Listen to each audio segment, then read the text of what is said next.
Χαίρετε παιδιά, καλησπέρα. Σήμερα αποφάσισα να φτιάξω ένα βίντεο μετά από καιρό.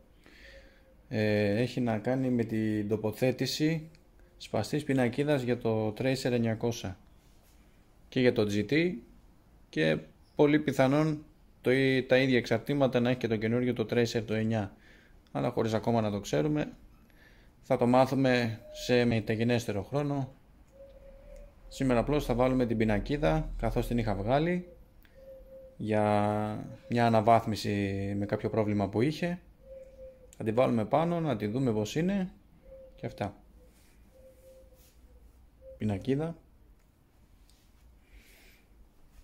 Έχω ήδη χαλαρώσει εδώ τα πράγματα που θα χρειαστούμε για να μπει μετά, και στη συνέχεια θα κάνω και την τοποθέτηση της βάσης για βαλίτσα για top case πίσω. GV στη συγκεκριμένη περίπτωση. Θα δούμε και αυτή πως μπαίνει. Έχω χαλαρώσει λοιπόν τις χειρολαβές. Είναι ήδη έτοιμες. Πρώτα χαλαρώνουμε την κάτω και μετά την πάνω για πιο ευκολία.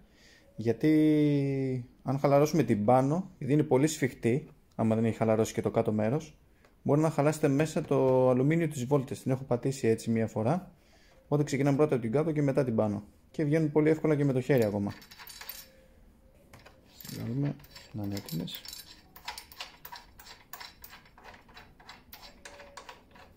Έχει μια ροδέλα εδώ, την κρατάμε και αυτή.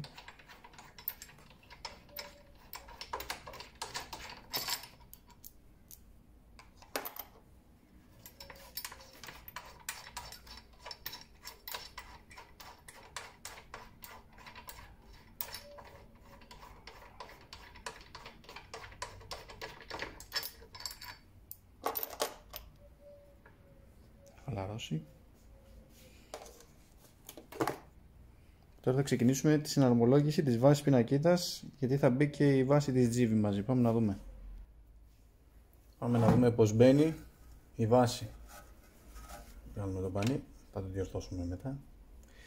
Πρώτα πρέπει να βάλουμε εδώ το κομμάτι.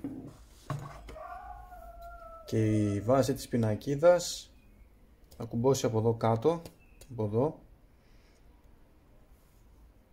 σε αυτό το σημείο.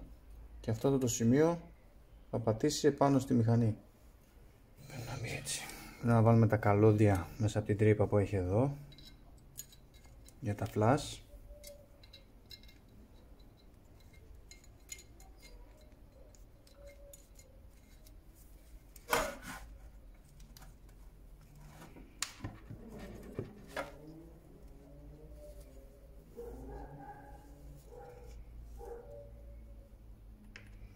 Χρειάζονται αυτές οι βίδες που έχει συσκευασία. Αυτό είναι καπάκι για να μπει από εδώ πάνω. Θα τις βάλουμε για αυτές.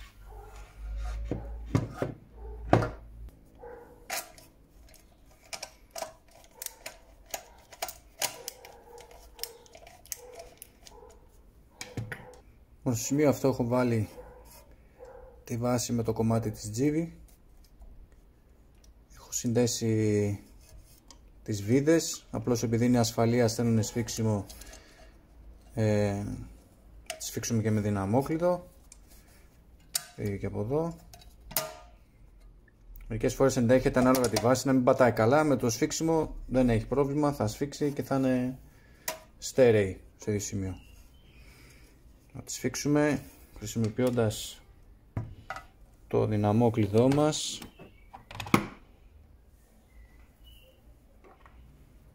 Και βάζοντας, εάν τα λέω σωστά, 7 Nm. Γιατί μπερδεύει λίγο η ορολογία.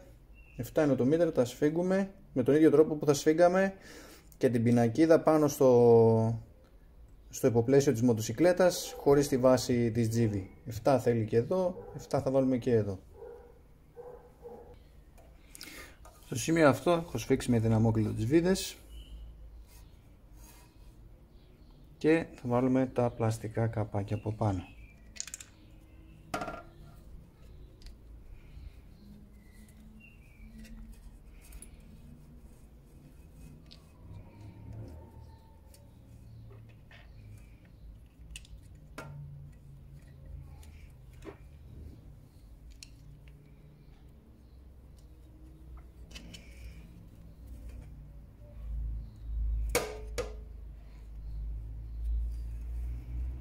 και είναι έτοιμη προς τοποθέτηση επάνω στη μοτοσυκλέτα μας. Σε αυτό το σημείο έχω ήδη βάλει, έχει κάτι ροδέλες οι οποίες μπαίνουν εδώ πέρα, τις έχω ήδη βάλει επειδή έχουν ξαναβγεί και δεν κάθονται σε ίδιο σημείο, κανονικά έχουν διπλή ταινία εδώ πέρα, δεν ξέρω αν φαίνονται.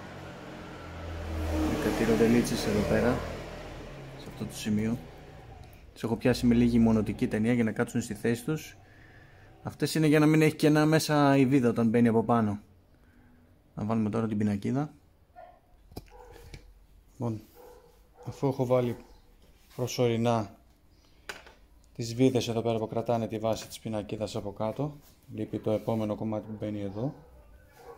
Είναι σαν έχει μια λαμαρίνα που στηρίζει εδώ πέρα για να είναι πιο ασφαλές από το βάρος της βαλίτσας πίσω. Θα το δούμε και αυτό. Και έχει πιάσει προς το παρόν έτσι. Θα βάλουμε και αυτή. Συνδέσουμε και τα flash πρώτα και μετά μπαίνει και η λαμαρίνα, η οποία είναι αυτή εδώ, με αυτούς εδώ τους αποστάτες. Απλώς ζητώ συγγνώμη που διακόπτω το βίντεο συνέχεια, γιατί χρειάζεται δύο χέρια για αυτή τη δουλειά. Λοιπόν, αφού έχουμε βάλει τα φλασάκια μας και βεβαιωθούμε ότι δουλεύουν κανονικά, οργανώσαμε λίγο εδώ τα καλώδια, θα βάλουμε τη βάση, την υπόλοιπη, τη λαμαρίνα που είπαμε ότι κρατάει πιο στέρεη τη βαλίτσα μας. Κάτω είναι οι αποστάτες, θα προσπαθήσω με τον αχή να τους στερεώσω για να δούμε. Αφού τα έχω βάλει εδώ πέρα, τώρα το μόνο που έχουμε είναι να το σφίξουμε, να πατήσει καλά.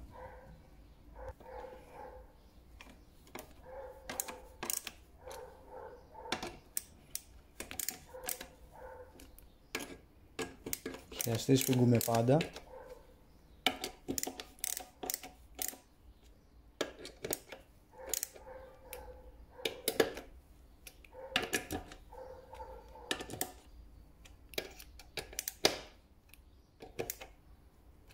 Τώρα θα βάλουμε το δυναμόκλητο.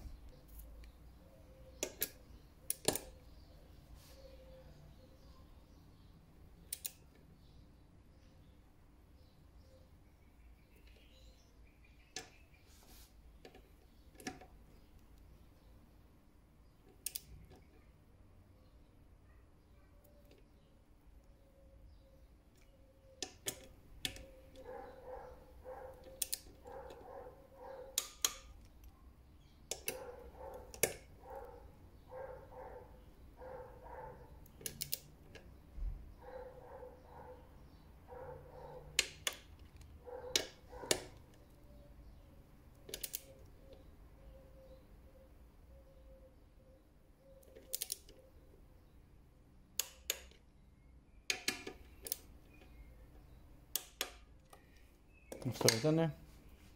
Πάμε να βάλουμε και την υπόλοιπη βάση που μπαίνει εδώ πάνω. Παίρνουμε τη βάση,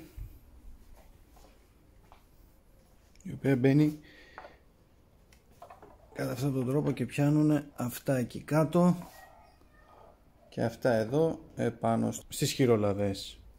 Ανάμεσα εδώ πρέπει να μπουν κάτι ροδέλες που έχει συσκευασία της βάσης και μετά μπαίνουν οι βίδες και μαζί με τις βίδες επίσης και άλλες ροδέλες για να πατάει σωστά.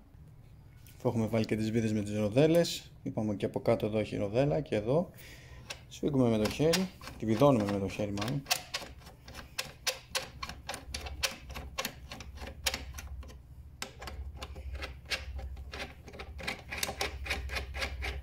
Γιατί αλλιώς άμα ήταν σφιγμένη όπως είπαμε αυτή εδώ πέρα, εδώ θα είχαμε πρόβλημα, δεν θα έμπαινε καν με το χέρι και θα είχαμε φάει τις βόλτες.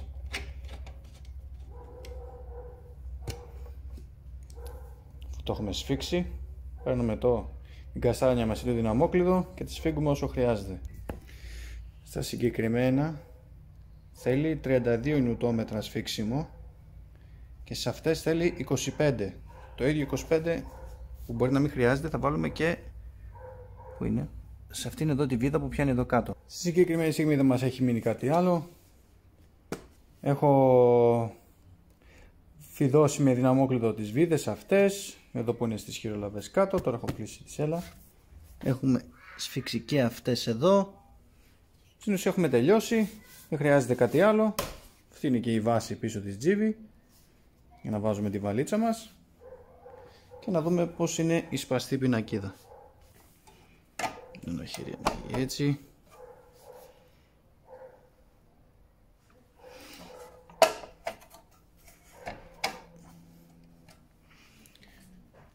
Αυτή είναι. Να αναφέρουμε ότι η συγκεκριμένη είναι της εταιρείας Cosmo Accessorize. Στο βίντεο θα βρείτε παρακάτω στην περιγραφή και link. Αυτά από μένα. Άμα σας άρεσε το βίντεο κάντε ένα like, πατήστε μια εγγραφή. Δώστε και καμιά ιδέα με κάποιο σχόλιο τι άλλο βίντεο μπορούμε να βγάλουμε. Κάτι το οποίο να αφορά αερασιτεχνική εργασία, το οποίο μπορεί να κάνουν οι περισσότεροι με λίγα εργαλεία που μπορεί να έχουν στο σπίτι. Αυτά, καλή συνέχεια και πάντα όρθιοι. Και μην ξεχνάτε, φοράτε πάντα κράνος.